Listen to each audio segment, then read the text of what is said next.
1926.756, Beams and columns. 1926.756, A. General. 1926.756, A.1. During the final placing of solid web structural members, the load shall not be released from the hoisting line until the members are secured with at least 2 bolts per connection, of the same size and strength as shown in the erection drawings, drawn up wrench tight or the equivalent as specified by the project structural engineer of record, except as specified in paragraph B of this section.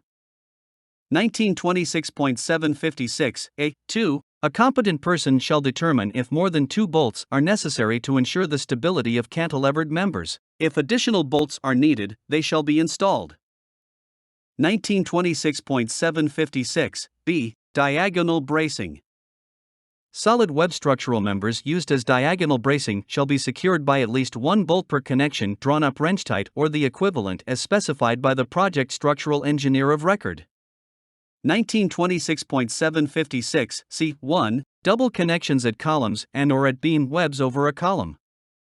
When 2 structural members on opposite sides of a column web, or a beam web over a column, are connected sharing common connection holes, at least 1 bolt with its wrench-tight nut shall remain connected to the first member unless a shop-attached or field-attached seat or equivalent connection device is supplied with the member to secure the first member and prevent the column from being displaced. See Appendix H to this subpart for examples of equivalent connection devices. 1926.756, C.2. If a seat or equivalent device is used, the seat, or device, shall be designed to support the load during the double connection process.